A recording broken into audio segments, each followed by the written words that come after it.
Let's work. Turn it down and listen to the experts. Gotta give a shout to the Talking Junk Network. Showing love, hosting battles, playing dope joints. The break room topics always staying on point. Never disappoint. We'll never need a makeover. We here for the takeover like Jehovah. Talking Junk break room takeover on the podcast. Dropping bomb facts on demand like Comcast. Now drop a comment whenever they're going live. Hit the YouTube channel right now and go subscribe. Peace. Talking Junk Network, where entertainment lives.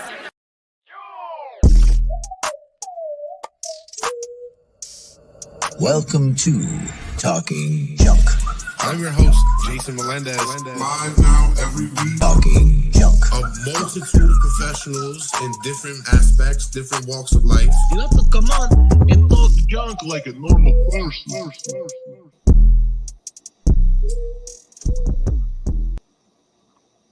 Welcome to Talking Junk, the podcast that comes to you live every Tuesday night. Today we got another great guest for you, Dr. Michelle Maidenberg. She's the author of Ace Your Life. She also does this thing to where if you're terminally ill, you can videotape yourself for your loved ones. So when you're gone, they have something to remember you by, which is amazing. Let's just bring her right in and get the details on this stuff. How you doing tonight, doctor? Hi, how are you? I'm doing well. Glad to be here. There's a little bit of a delay, but we'll work through that. I'm glad to have you. The pleasure is all mine. How's your night going? It's good. It's late, but always happy to talk and give some information. So I'm happy to be here. Well, thank you for staying late in the office for me. We really appreciate that. Yeah. So how did you get started? Well, let's take it from the beginning. How did you get started in psychology? So that's a good question. I can't even answer that. I think it has to do with my life. You know, my parents divorced when I was 3, had a lot going on as a kid always, and was just the kind of person that was, helping people, talking to people. And I just naturally fell into it. I didn't actually know anybody that was doing that type of work. I didn't have any guidance at all. It just, I was just drawn to it. From when I was younger, in high school, I took an advanced placement psychology course, and I got the highest grade in the class, and I got an award at graduation for it. And I literally, I remember, because it's so poignant, I remember, I really felt like I was winning an Academy Award. That's how good it felt in the moment. I was like, this is it. This is my career. So from there, I would imagine you go straight into college. What's the first thing that you take up? I actually have a lot of interest also in nutrition. So I did a major in psychology and a minor in nutrition. And I have a master's also in public health. So, I in my work, I combine both of those things. Okay. Now, did you start working for somebody, or did you open your own practice full on? Yeah, well, I really am a big proponent of people first working in the field and, getting to understand their style, the treatments they use, getting some experience before they just open a private practice. But for myself, I worked in a couple of agencies. I was in Brooklyn at the time, and I worked in a hospital, for some time. And then once I got downstate hospital, which is, I was working actually for cardiovascular and also general surgery floor. That was my first job out of a graduate school, which I loved. And then I did family and couples therapy for a while and I also did a lot of education while I was doing all those things. So I did a postmaster's training in marital family therapy. And then I went back to school and got my doctorate, and then got another master's in public health. And I'm always taking workshops in a bunch of different treatments. So I'm always, trying to educate myself and getting, knowledge. And I also teach, actually. I teach at NYU. Okay. So, yeah, Tuesday's my teaching day. So I taught today. It's actually how to integrate mindfulness into clinical practice. It's a graduate course. Really, really cool. Sounds amazing. Yeah, it is. It is. And it's funny because my graduate students always ask me, they're like, this course should be taught to like all helping professions. And I'm like, yeah, it really should. Like I was even thinking just everything that goes on with police officers, where they're like chronically in the news for a whole bunch of different reasons. And actually, I just saw an article, I think it was the Boston Globe, and it was talking about how helping professions don't really know how to deal with people with mental health issues.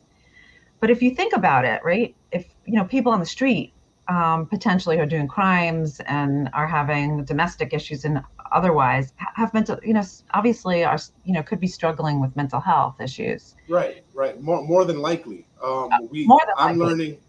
Yeah. I'm trying to become a motivational speaker myself, and I'm learning from a nonprofit organization called Aces Matter.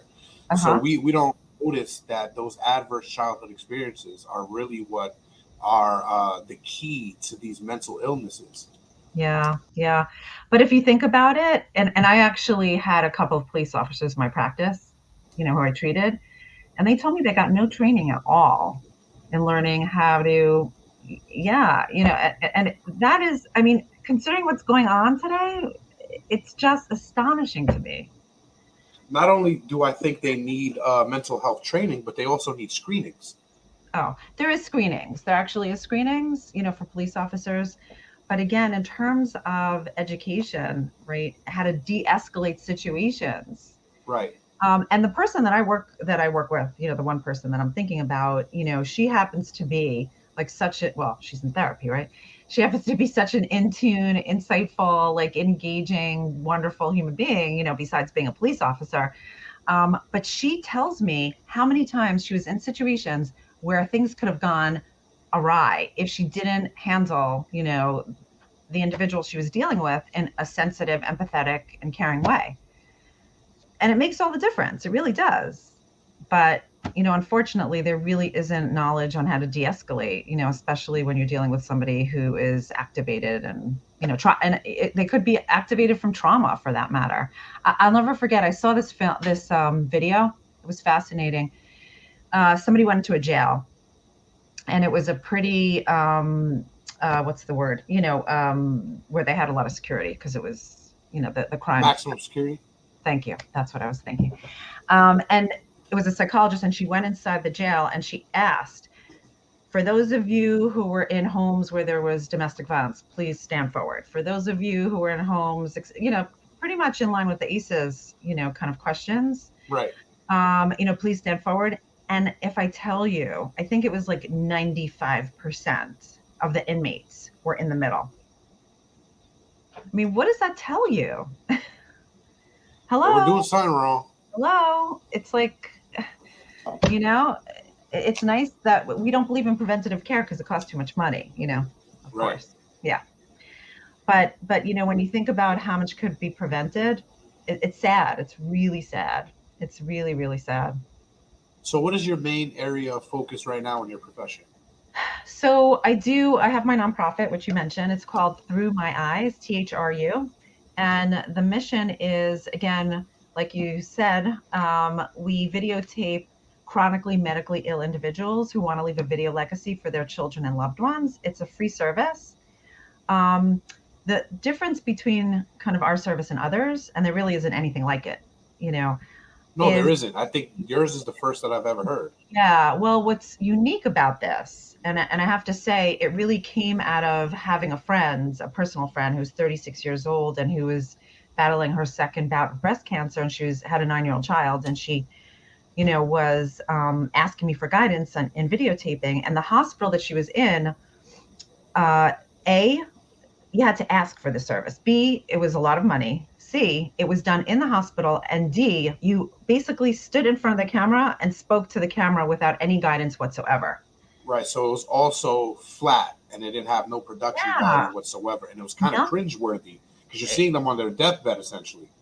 Well, and this person, like, if you think about it, they're talking to themselves. They're talking to the camera to themselves. There's no guidance. Right. There's no empathy. There's no compassion. There's nothing.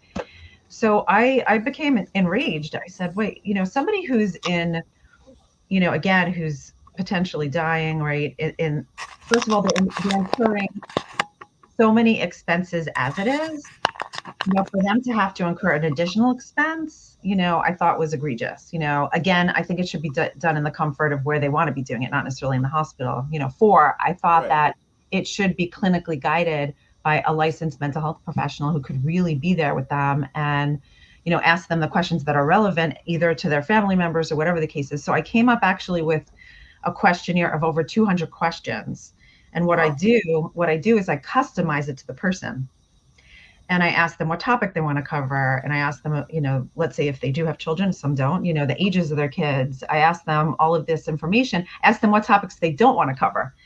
I had somebody who was videotaping and he said to me, listen, my mom left my house when I was 10, because of alcoholism, etc. He's like, I don't want you to mention the word mom when you videotape. And I said, absolutely, and also the way people choose to videotape is also fascinating. So I, was videotaping somebody who wanted to look directly in the camera and speak to each of their children. They didn't want the general framework of, me asking questions, et cetera. And again, Right. They wanted it more personal. It's up to the discretion of the person. And if I tell you the feedback that I've gotten from these families and even the person, because sometimes like while I'm videotaping, you could imagine this person is sharing details of their lives with me that is so incredible, and I feel so honored and privileged to be sitting there with them in this stage of life. And sometimes they'll say something that is so, is so intense and emotion provoking. And I'll just be like tearing and they'll say to me, like, how do you do this? Or they'll say to me, wow, like I never would have done this without you. Like I never would have even thought to do it. And I never would have knew what to talk about. That must feel real good. I can't even tell you how rewarding. Now, there are people kicking themselves right now for not thinking of this. Seems like $1 million idea. What made you go with it as a nonprofit? Okay, so let me tell you something, Jason. Okay, because if you could get me this, you're golden. So what I was doing originally, okay, is I was going to people's homes in my neighborhood, in my community. Okay. Which was lovely, of course, right? Because it's very personal and etc. But I have to tell you, I said, you know what? I want to do this on like a broader level. I want to reach as many people as possible. So, and of course, COVID came, right? So naturally, flipped over to video remotely, which again, really is really not much different. Honestly, it really isn't. Right. You have that connection, and I've been able to reach people in the most remote places who do not have access to anything, literally. I mean, I videotaped this woman, very, very low socioeconomic status. She had 9 children, was not working. I mean, this is a person who could never afford to do this. 9 children. Wow. Yeah. And in addition to it, she would never, ever find the service. Like, it was her nursing or hospice that actually informed her about it. And then they contacted me and I'm like, of course. And she was so thankful, to be able to do that. And she actually had to go to a remote area because she didn't even have access to the internet in her home. I mean, really rural areas in all over the United States. Now, here's the problem. I can't get funding. I'm trying to restructure this because the way that it was structured is the organization would die with me. Okay? Right. And now I really want, the way that I've imagined it being is that people pay a very, very minimal amount for the videotape. And that cost, whoever could afford it, of course, that cost would incur the expenses for people who can't afford it. So it's paying it forward. Okay. It's paying it forward, basically. So the problem with it is I need to set up the marketing and I need to set up the technology and I really want to restructure this. I have actually the platform. I just need the funding. And in the scheme of things, right, because a lot of nonprofits need millions and millions of dollars, I only need like $100,000. And I'm not saying only because it is a lot of money. But I was hoping as opposed to most nonprofits that want millions of dollars, that's what I'm saying. It's really nothing. And I don't have an ego in this. So I am willing to literally partner up with whoever is interested, like literally. And I'm also, like I said, I have no ego in this. Like I did over 300 videotapes already. And right now I'm just doing it solo because I need to get this kind of kicked off, So if anybody's out there, Have you ever tried to tap into the nursing home market? Well, again, it's hospice care, nursing home, and all of them are. Well, I don't mean just the patients. I mean the owners of the establishments. If you have somebody to connect me to, I'm happy to talk to anybody, honestly. I just so happen to be a maintenance director in nursing homes, so we'll see what we can muster up. I am telling you, this is so needed. It is so needed, and it is.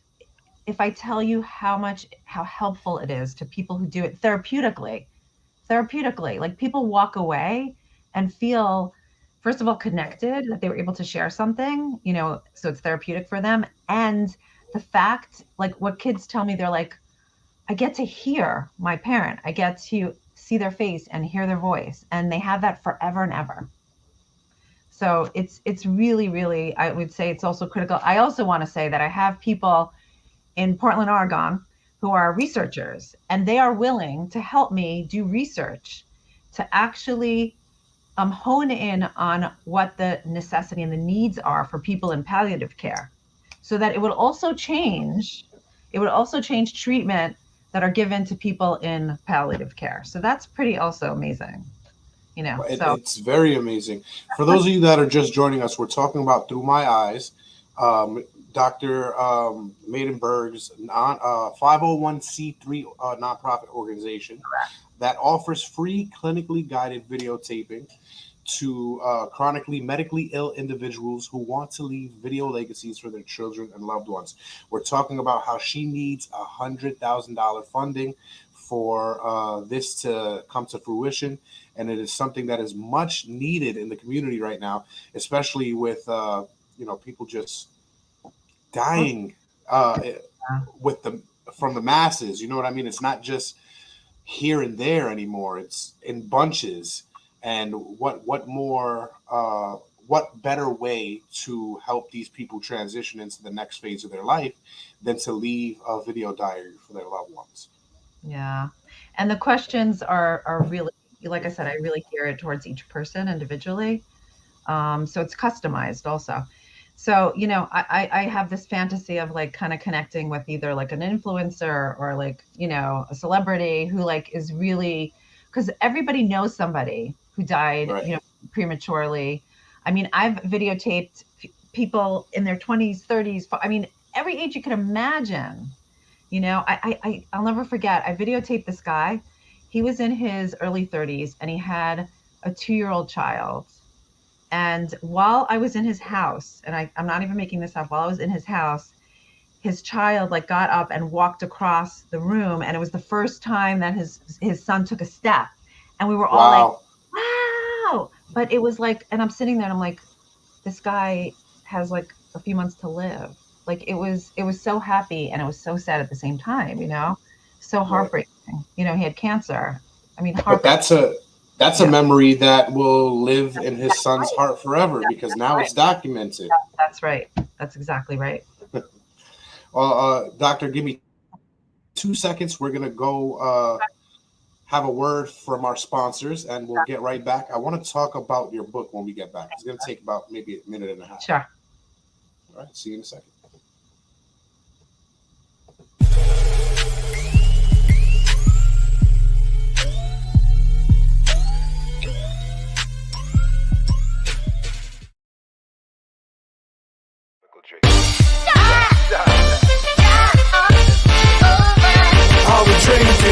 Me and my team, whenever we link up, they gotta be drink up. We still gonna relax and have few glasses when there's things to think about. Like I'm nice with the boss when I tend to the bars, and I'm not talking drink ups. So tell the bartender that tend to the bar to please pass me a big cup up. And tell that waitress that's waiting on us to put a little ice in it. Now watch the ice become weightless like the spaceships that I be sitting in. No wait and listen, no they're waiting for that tropical twist that'll tickle your taste buds. Now taste some. Yo, I insist it's the drizzle.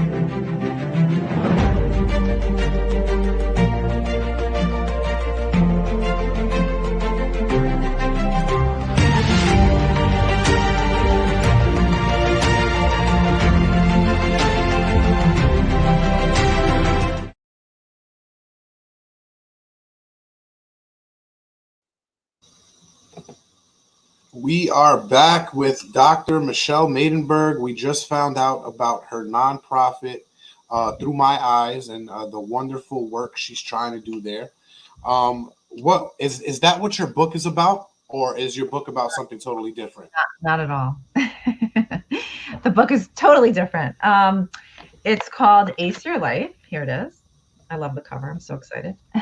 It's a beautiful cover. Oh, excuse me. It's gonna come out so nice. I'm so excited about it. Yeah, So the artwork is lovely.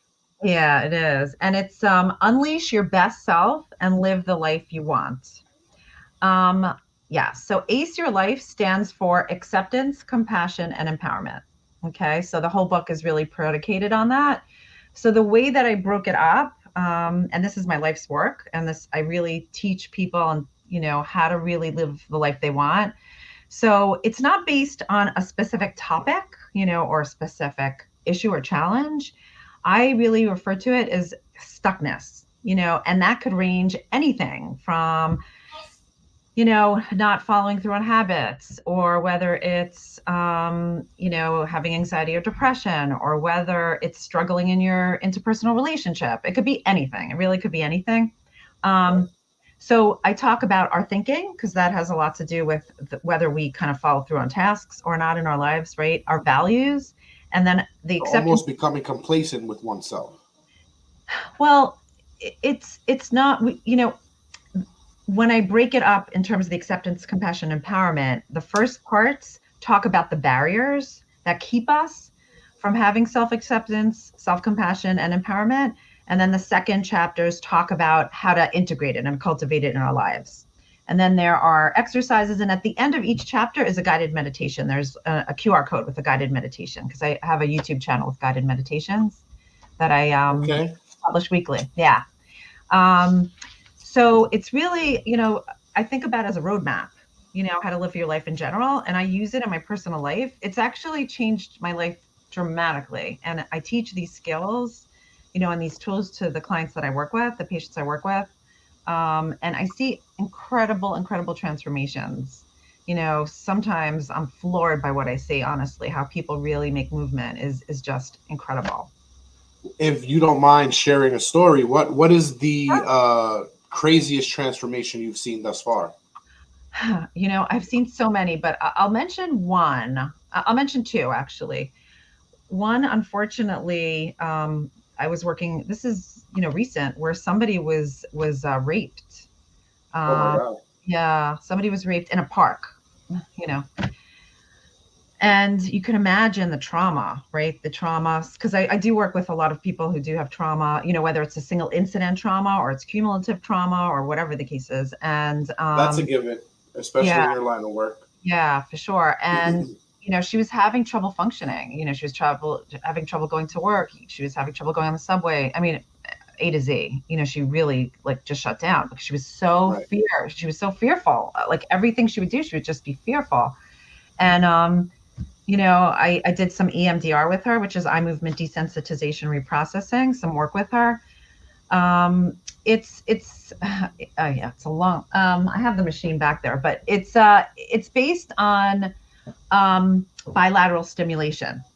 So basically what you're doing is you're using your senses, and it could be auditory, which is, kind of hearing, which you would have kind of earphones and you hear like a kind of a sound go back and forth.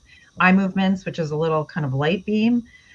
Tactile, which is, these little tappers that you have in your hand that vibrate. And you process with them as you're using those modems, basically. And it allows somebody to go very, very deep in their subconscious. So is it like a form of, I just had it on the tip of my tongue, I'm sorry. Like hypnotism, or is that what you're? No, kind of like Inception, but no, that's not where I was going. Is it like sensory overload? No, we know for some reason, when people experience trauma, it really gets kind of stuck and showcased in their senses. So like a good example of that is, I'll give you an example. When I think I was a teenager, I'll never forget this. So I was walking in Brooklyn. And I felt this guy following me, but I wasn't sure if he was or he wasn't. I was like kind of right. And I remember my mother telling me, if you want to find out if somebody's following you, like keep on crossing the street and see if they cross along with you, right? So I was like, okay. So like I'm crossing back, and he was totally following me. I'm like, oh my God, he's following me, and I didn't know what to do. And there was a red light, and I had to stop. Like there was nothing I could do. So I stopped, and he literally grabbed me. Like he grabbed me, yeah, like my front and my back side, like at the same Welcome time. to Brooklyn. Yeah, sir. Well, anyway, and I was like screaming. I was like, ah, like because I got so scared. But I have to tell you, for like 2 weeks after that, I was so sensitive. My sensories were so sensitive. Whenever I would hear anybody, I would like get startled. Like I'd have this startled response, right? Almost like a PTSD. Yeah. So the memory, for whatever reason, gets stuck, right, in our senses. That's what happens. And it could be tastes and smells and, whatever it is. And that's what happens with PTSD. That's exactly it. A sensational muscle memory. It is. And, what we do is kind of our brain, right, because it's our executive protector. What it does is it protects us because it thinks that we're in danger again, right? So as soon as I hear somebody coming upon me, I get the startled response because it's my kind of danger alert, like, be careful, somebody may grab you, right?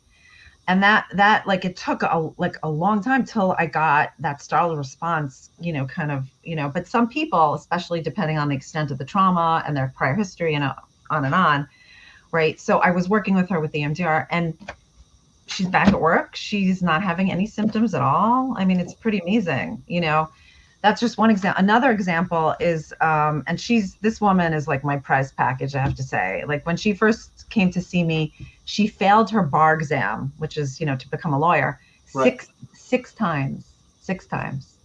I thought there was a limit that you can take those. Like after a certain amount of times you fail, you can't take it. I don't know, but she did. I mean, I think it was 6 times. I'm pretty sure it was 6 times. And she said to me, the first thing she said, she's like, I am not here to take my bar exam. I'm done. I am not taking it anymore. I'm done. I'm not interested. Don't even talk to me about the bar exam. But I do feel, anxious and depressed. And I said, okay, fine. Anyway, didn't talk about it. Of course, confidence building. We did a lot of work around her values, all the work that I'm telling you about. Well, here we are today. And another thing is she did not have any relationships. Like any relationships that she had, like I'm talking about intimate relationships, were very, very, kind of dysfunctional and very short-lived. She really had a hard time like connecting to somebody on an intimate level. Today, she's an attorney and she's pregnant with her second child. Okay, congratulations. No joke. I mean, wow. Seriously. I say to her, do you remember when you first came here? Like, do you remember this? And now she's acing her life. Yeah, she is. Yeah. So, I love because I see, and I have a lot of people returning back to me, which is also really kind of beautiful. So I'll work with them for a period of time, and they'll go do their thing and then they'll come back, and do they always come back for the same recurring things, or is it something different each time? That's a good question. It depends. Sometimes it's like, let's say, because I do work with a lot of people with anxiety. I did a TED talk called Circumventing Emotional Avoidance, and it's my work on anxiety because I work with a lot of people with anxiety. And, often... almost everybody in the world has it. Totally. Yes. So one of the things that I do see, people have social anxiety. Yeah. Right? So I work with a lot of people who have social anxiety. And again, from the place where they come to me to like where they leave, mind blowing.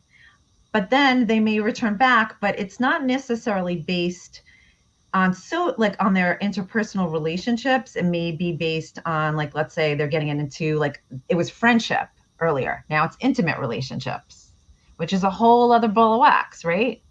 Right. It could be relationships at work. It's a variation sometimes of kind of the theme that they came into to begin with. So it's really interesting sometimes. Like the person that I'm telling you about, the attorney, now her work, like I have to tell you this example because it like blew me away this week. She's pregnant with her second child, right? And she had some kind of disease or something which again put her child at risk, her pregnancy at risk. And she was so bereft because she couldn't like wrap her head around the fact that she could have like harmed her child. And she just was like guilt ridden and all this stuff, right? That's why I was seeing her this week. And I said to her, I said, how are you feeling about your body? Because she really wasn't, I could tell that she was talking so much about this guilt, but she wasn't really kind of connecting with her body and having gratitude that her body served her well, right? It healed. Right. It's allowing her to carry this child, and I said to her, I stopped and I said, let's just like close your eyes for a minute and just kind of feel how you're feeling in your body. Like you're carrying your child, right? Like this idea that, your body healed itself, right? And she burst out into tears. She was like sobbing. And she said to me, she goes, I didn't even know this was sitting with me. Like I had no clue, People rarely do. Yeah. And we did imagery and guided meditation around gratitude for her body and how, and how her body, the mechanism around her body. And afterwards, she said to me, she goes, I'm not feeling guilt ridden or anything. Like I actually appreciate my body right now. And I said, good, So there's so many like lovely things that come out of the work. I have to say it brings me so much joy, as you could tell, hopefully. Yes, I can. Do you ever get anything outrageous, like somebody come in for maybe anxiety, social anxiety, and then come back and, Doc, it worked so well, but now I have impulse control. I do it all the time now. Is there anything ever like that? Something that's 360 from what they were? Not really. Yeah, I can't think of anything where, it's, our habits and the way that we kind of, I would say, relate to other people, ourselves, has to do with our adaptations. In other words, we learn these kind of coping skills and we learn these mechanisms to relate to ourselves and others because of who we are and how we grew up and what our challenges are. And, they serve us well in our childhoods. Okay. But guess what? We take that luggage with us as we age and as we grow up, and it doesn't work the same way anymore. It doesn't serve the same purpose. No, it doesn't. Right. And we have to recalibrate. And sometimes it's really hard to do because it's so ingrained. What I see mostly is avoidance. That is like huge. I work with a lot of avoidance. It's a common response to trauma. Yeah. You don't want to anything. Yeah. Well, you don't want to confront your triggers. No. And people are like, oh, I don't want to go to therapy. I don't want to touch that. That's it. That word is very taboo. It depends where. I have to say, it depends where. I find that in certain communities, it's actually like a luxury. And, I'm going to see my therapist, it is a little bit of, I think in some communities, it's a little bit of a luxury, and people. Not ours. Right. Well, ours is more of a stigma. Yeah. So like you mentioned, you were from the Bronx. I mean, you're from Brooklyn. Yeah. I'm originally from the Bronx. And on top of that, I'm a Hispanic man. So it's very taboo. Yeah. But people in certain communities, it's a flex, actually, to say you're in therapy, because it means you could afford it, right? It means that you have a guide, It's sort of, right, it's like, so it depends. But I think, yes, in certain communities, but I think it's getting a little bit more mainstream. I mean, I see people of all different races, religions, socioeconomic status. And I pride myself really on serving like communities, because I want to serve a lot. We owe a lot of people like you for doing the work and breaking those stigmas. Let me tell you, because I'm on the board of directors of the Boys and Girls Club in Mount Vernon, which is, you do a lot. I do. How did you have time to come on the show today? Well, I'm here. I am. You know what? It brings me such satisfaction. I can't even tell you. It just does. Like, I love. You glow when you talk about it. So that's any consolation. I really love people, and when I see growth, I had just yesterday I was talking to somebody, and I've seen her since like high school. Okay, and now she's actually applying for a PhD program in psychology. And I had an influence on that, which is like mind blowing, right? Like really, it's freaking mind blowing. And she got like, and it's very hard to get into a PhD program in psychology, by the way, very hard. And she got into one of the programs, and all you need is one program, you know? And yesterday, same thing. I said to her, stop. Like, let's just sit here and take in the fact that you got this acceptance letter. Like, let's just take that in. And again, burst out into tears. And she looked at me and she goes, I'm going to graduate school. I am going to, and I literally started tearing because I said to her, wow, like, do you know, like, I've seen you through this. You are freaking going to graduate school. And then she laughed at me. She goes, I beat therapy. I made my therapist cry. She was so proud of me. I didn't know that's how you beat therapy. That's what she said. I was like, whatever makes you happy. Well, that's a goal now. Now I have to start therapy and make my therapist cry. Well, thank you so much, Doctor, for coming on. I know I don't want to take up too much more of your time. I do have tons of questions, but something tells me that we are going to be in touch. No problem. I'm happy to come on again if you'll have me. No problem. Oh, we will have you on once every few months, once a month, once every 2 months. Okay. As long as you will keep coming on, we'll keep taking you. Because it seems like you have your hands in so much information. As long as you read my book, okay? Because I want you to talk to me about my book, but I want you to talk to me because you read the thing, okay? Okay. Deal? We do. If I can get a signed copy, we do. Absolutely, no question. Perfect. Okay. Well, Doctor, before we bid you adieu, why don't you tell us where we can find you? Sure. How we can get your amazing book, your amazing work. We need everything. We need your psychology. We need your anxiety lessons. We need it all. So I have hundreds of articles I've written. I'm a blogger for Psychology Today. So if you go on my website, that's like the best place to find me. It's my name, MichelleMaidenberg.com. It has my Psychology Today blogs. It has information about my book. It has a contact page. It has everything. So anything you want to know about me, it has my bio. Everything's there on my website.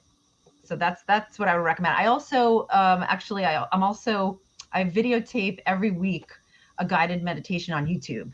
So you could look up Dr. Michelle Maidenberg, and you could also, if you subscribe, you'll get a guided meditation. It's on all different topics. So I'm happy to offer that too. And that's free, of course. And we will be going to subscribe right and through my eyes. If anybody's interested, if anybody has resources out there, again, I would love to connect to anybody who wants to partner up. It is, and I'm happy to pitch it to you, and I'm happy to send you a video so you could see actually what it really is like, to see these videos. Okay. I have like a few video clips, which I'm happy to share. Yeah. See, that's all my guided meditations. Well, thank you again very much for coming on. It was a pleasure. Don't go nowhere yet. After I close out on my junkers, I just want to talk to you real fast. Sure. Thanks again, Doc. See you in a second. Thank you. There you go, folks. I think this episode was one of the best episodes we've had so far, and it's only going to get better. We're here, like I said, every Tuesday night, and the only thing that we need you to do is to like, share, and subscribe. And definitely click that notification button so when we come on, you're notified.